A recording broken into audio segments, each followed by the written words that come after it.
새만금 위원회가 전북에서 회의를 열었습니다. 정세균 국무총리가 위원장 자격으로 회의에 참석한 가운데 새만금 기본계획 변경이 주요 의제로 다뤄졌습니다. 전주와 군산 등에서 코로나19 확진자가 추가 발생했습니다. 보건당국은 설 연휴 기간 감염이 이뤄진 것으로 보고 역학조사를 진행 중입니다. 순창군 강천산 일대 국제도 55호선 확장을 촉구하는 주민들의 목소리가 높아지고 있습니다. 주민들은 도로 폭이 좁고 굴곡이 심한데 관광객은 늘어나고 있다며 불편을 호소했습니다. 동창생의 아이디를 해킹해 임용시험 원서 접수를 취소한 혐의로 붙잡힌 20대가 구속 기소됐습니다. 이 남성은 피해자의 사회관계망 서비스도 해킹해 음란물을 전송한 것으로 알려졌습니다.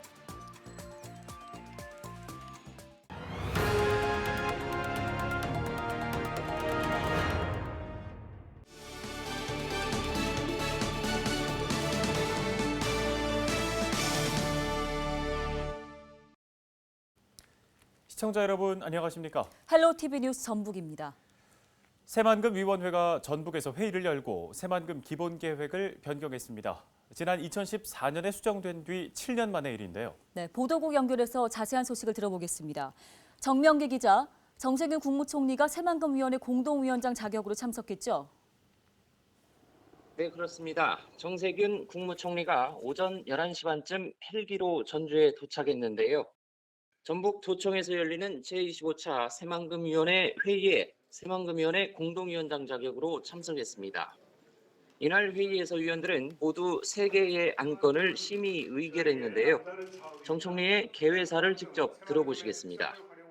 오늘 회의에서는 새만금의 미래를 다시 설계하는 새만금 기본계획과 첨단 농업을 위한 농업용수 공급 방안, 그리고 친환경 개발을 위한 수질관리 대책 등에 대해 논의하고 확정하고자 합니다. 7년 전에 변경된 새만금 기본계획이 다시 바뀐 건데요. 공개된 변경안을 보면 2050년 안에 새만금을 그린 뉴딜과 신산업 중심지로 개발한다는 게 핵심입니다. 일단 5대 개발 목표를 정했는데요. 세계를 선도하는 그린 에너지와 신산업의 허브, 여기에 명품 수변 도시를 만들고 친환경 첨단 농업 육성의 거점으로 만들겠다는 구상입니다. 또 특색 있는 관광, 생태 도시, 세계로 열린 개방형 경제 특구를 내세웠습니다. 일단 2030년까지 스마트 그린 산당과 그린 수소 복합단지, 항만과 공항 경제 특구를 조성하기로 했습니다. 민간 자본으로 계획된 내부 간선도로 18km 구간엔 국가가 직접 건설할 방침을 내비쳤습니다. 또 2050년에는 주거와 교육 등 정주 여건을 갖춘 인구 27만 명의 그린 뉴딜과 신산업의 중심지로 변모시키겠습니다. 네, 도내 시민사회단체나 일부 시군 의회에서도 해수 유통을 기본계획 변경안에 반영해달라고 요구했는데 이건 어떻게 됐습니까? 네, 도내 환경단체가 새만금호 해수 유통을 촉구하며 천막농성을 벌여왔는데요. 새만금위원회는 2023년까지 수질 관리를 위한 단기 대책을 추진한 뒤 해수 유통의 규모나 방법, 새만금호의 활용 방안 등을 검토할 계획을 내놨습니다. 해수 유통을 새만금 기본 계획에 포함하지 않고 사실상 뒤로 미룬 결정이기 때문에 환경단체의 거센 반발이 예상됩니다. 제발 좀 살려주세요. 잘 알겠습니다. 원래 새만금호를 담수화해서 농업용수를 공급하려 했던 계획은 새만금 근처의 기존 농지에 농업용수를 공급하는 금강의 서포양수장 등의 물을 활용하기로 했습니다. 네, 지금까지 보도국 지금의 정명기 기자였습니다. 고창과 부안 등 원전과 가까운 16개의 지자체가 원전 소재지만 받는 재정 지원을 인근 지역까지 확대해달라고 요구하고 있습니다. 전국 원전동맹은 지난 23일 정세균 국무총리를 만나 원전 인근 지역도 재정 지원을 받도록 하는 내용의 지방교부세법 개정안이 국회를 통과할 수 있도록 주도적인 역할을 해달라고 건의했습니다. 전국 원전동맹 부회장을 맡은 권익현 부안 군수는 314만 원전 인근 주민 목소리를 국가 차원에서 적극적으로 반영해야 한다며 원자력 안전 교부세를 신설해 재정 지원을 받아야 한다고 강조했습니다. 설 연휴 기간 동안 가족과 친지 등의 만남에 의해서 감염된 것으로 추정되는 확진자가 전북 지역에서 나왔습니다. 전북도는 전주 4명, 군산 4명, 고창 1명 등 모두 9명이 양성 판정을 받았다고 밝혔습니다. 이 가운데 전주시 확진자 4명은 지난 22일 양성 판정을 받은 군산시 A 가족의 접촉자로 파악됐습니다. 보건당국은 전주와 군산 지역 확진자의 경우 설 연휴 기간 혹은 그 이후에 코로나19에 감염된 것으로 추정하고 있습니다. 오는 26일 코로나19 백신 접종을 앞두고 국내 기업이 위탁 생산한 아스트라제네카 백신이 경북 안동에서 처음 출하됐습니다. 경기도 이천 물류센터에 옮겨진 뒤에 전국에 공급되는데요. 첫날 백신 출하 현장에 이하영 기자가 다녀왔습니다. 손꼽아 기다리던 코로나19 백신이 드디어 모습을 드러냈습니다. 아스트라제네카 백신 국내 위탁 생산 업체인 SK바이오사이언스는 24일 안동 공장에서 국내 첫 코로나19 백신을 출하했습니다. 네, 오늘 저희 SK바이오사이언스에서 출하되는 이 백신이 국내 집단 면역에 중요한 계기가 될 것으로 기대합니다. 아무래도 백신은 안전성과 유효성이 가장 중요한 부분이기 때문에 그 점에 대해서 신경을 많이 썼습니다. 출하 현장에는 정세균 국무총리가 참석해 백신 적재함을 직접 봉인하고 물류센터로 떠나는 차량을 환송했습니다. 이제 백신과 함께 코로나19와의 싸움에서 반드시 승리해서 하루빨리 국민들께 일상을 돌려드릴 수 있도록 최선을 다하겠습니다. 안동에서 출하되는 물량은 157만 회, 78만 명분으로 닷새간에 걸쳐 전국에 순차적으로 공급됩니다. 아스트라제네카 백신은 2도에서 8도 정도의 일반 냉장 보관이 가능하지만 운송과 보관 과정에서 온도 유지가 중요한 만큼 군과 경찰이 수송 작전을 지원합니다. 이송 첫날 43만 회분을 실은 백신 수송 트럭은 군과 경찰의 호송을 받으며 안동을 떠났습니다. 이곳 안동 공장에서 출하된 백신은 경기도 이천의 물류센터로 옮겨진 뒤 오는 28일까지 전국의 보건소와 요양병원으로 운송됩니다. 가장 먼저 백신을 맞게 될 대상자는 65세 미만 요양병원 입소자와 종사자로 26일부터 접종이 시작됩니다. 헬로티비 뉴스 이하영입니다.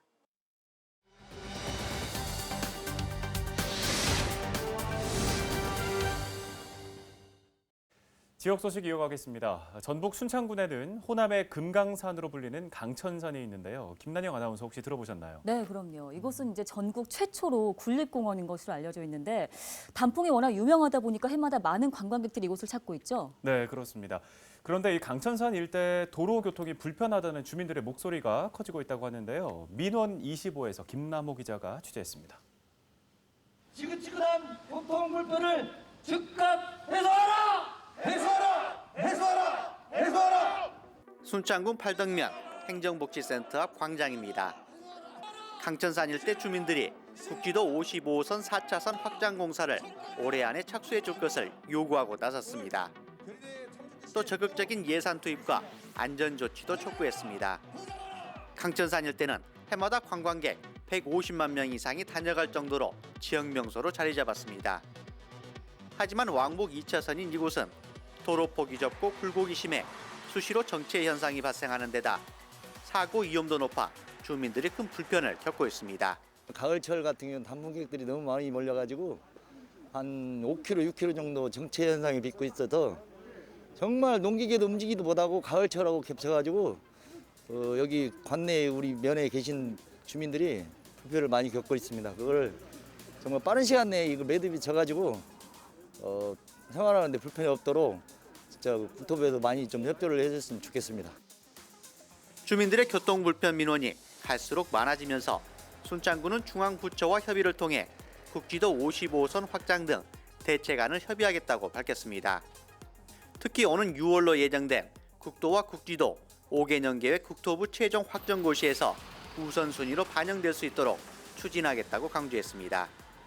강천산을 연간 찾는 관광객이 100만 명이 넘는데 도로 수준은 아주 그 시골길 정말 그 꾸불꾸불하고 다니기 힘든 그런 시골길이 돼 있어갖고 이번 5차 국도 국지도 5개년 계획에 꼭 우리 국지도 55호선이 선순위 반영돼 갖고 교통 체증 위험도로 개선 이런 것들이 같이 이루어져 갖고 단풍철과 휴가철마다 강천산 일대를 방문하는 인파로 인한 극심한 교통정체 피해를 호소하는 순창 군민들. 고통 속에 살아가는 주민들을 위해 정부와 순창군이 적극적으로 나서달라고 호소하고 있습니다. 헬로티비 뉴스 김나옵니다.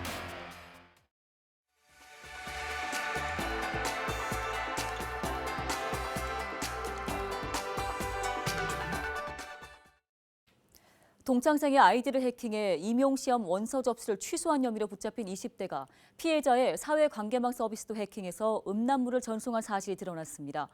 전주지검 형사2부는 정보통신망법 위반 혐의와 성폭력 범죄의 처벌에 관한 법률 위반 혐의로 A씨를 구속 기소했다고 밝혔습니다.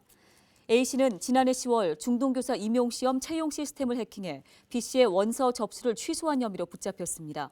게다가 음란 사진에 B씨의 얼굴을 합성한 음란물을 제작해 7차례 메시지로 전송한 혐의도 받고 있습니다. A씨는 수사기관에서 명확한 범행 동기를 진술하지 않은 것으로 알려졌습니다. 남원시가 코로나19 확산 방지를 위해 올해 지리산 뱀사골 고로쇠 약수축제를 취소하기로 했습니다. 남원시는 각종 체험 행사와 특산품 판매 행사 등을 모두 없애고 최소 인원이 참여하는 약수 제례만 진행한다고 밝혔습니다. 시는 지난해에도 코로나19 확산세가 이어지자 약수 제례만 진행한 바 있습니다. 다음 소식입니다. 지역 내 어르신들이 돈 걱정 없이 목욕할 수 있도록 목욕비 지원 사업이 정읍에서 이루어집니다. 정읍시는 목욕업 중앙회와 업무 협약을 맺고 오는 3월부터 목욕비를 지원한다고 밝혔습니다. 지원 대상은 70세 이상 노인 가운데 기초연금 수급자 만여 명인데요. 지원 대상에게는 5천 원 상당의 목욕권 10장이 지급될 예정입니다. 코로나19 장기화로 힘든 시기에 마음 따뜻해지는 선행이 정읍시 옹동면에서 이루어졌습니다. 자신을 산성초등학교 졸업생이라고 밝힌 익명의 독재가는 최근 350만 원 상당의 마스크 7,000장을 옹동면 사무소에 전달했습니다. 독재가는 코로나19가 빨리 종식되길 기원한다며 주민들에게 미력한 힘이 남아 도움을 드릴 수 있어 감사하다고 전한 것으로 알려졌습니다. 전달된 마스크는 옹동면민에게 지급될 예정입니다. 순창군 옥천 인재숙 재학생들이 수도권 주요 대학에 대거 합격한 것으로 파악됐습니다. 순창군은 2021학년도 주요 대학 최종 합격자 발표 결과 옥천 인재숙 재학생들이 수도권 대학에만 30명이 합격했다고 밝혔습니다. 이 같은 수치는 개원 이래 처음으로 수도권 대학의 70%가 넘는 재학률을 기록한 것으로 파악됐습니다. 앞으로도 각각의 학생에 맞는 맞춤형 교육을 실시하여 원하는 대학 진학의 꿈을 이룰 수 있도록 지도해 나가겠습니다. 전북연구원은 제8대 전북연구원장에 권영남 전북대 교수를 선정했다고 밝혔습니다. 권 내정자는 3월 초 전북도의회 인사청문회를 거쳐 임명됩니다. 임명 시 임기는 오는 3월 19일부터 2024년 3월 18일까지입니다. 날씨입니다. 수요일에는 흐린 가운데 오전 기온 영하 5도, 낮 기온 10도로 예상됩니다. 미세먼지 농도는 보통 수준으로 예상되지만 대기가 많이 건조하겠습니다. 호흡기가 건조해지지 않도록 충분한 수분을 섭취해 주시기 바랍니다. 26일은 제주도 남쪽 해상을 지나는 저기압의 영향으로 충청 이남을 중심으로 비가 오다가 오후에 대부분 그치겠습니다. 기온이 낮은 산지에는 진눈깨비가 내리는 곳이 있겠고 높은 산지에는 눈이 내리면서 조금 쌓이는 곳도 있겠습니다. 목요일 아침 최저 기온은 0도 안팎일 것으로 예상됩니다. 임실 영하 1도, 정읍 고창 1도, 그 밖의 지역 0도 전망됩니다. 주간 날씨입니다. 다음 주 초까지 낮 기온이 10도 이상으로 오르면서 따뜻하겠습니다. 다만 화요일에는 낮 기온이 7도 이상 크게 떨어지면서 기온 변화가 심하겠는데요. 건강 관리 각별히 주의하시기 바랍니다. 바다 날씨입니다. 25일 오후 들어 서해 남부 먼바다부터 바람이 점차 강해지고 물결도 높아지겠습니다. 초속 10에서 18m의 강풍이 예상되는데요. 파고도 4m까지 매우 높겠습니다. 24일 국내에서 위탁 생산된 코로나19 백신이 출하됐습니다. 닷새간 모두 78만 명분이 전국 보건소 등으로 이송됩니다. 정부는 코로나19와의 싸움이 끝날 때까지 방역은 마치 숨 쉬는 것처럼 자연스러운 생활의 일부분이 돼야 한다고 거듭 당부했습니다. 헬로티비 뉴스 마칩니다. 시청해주신 여러분 고맙습니다.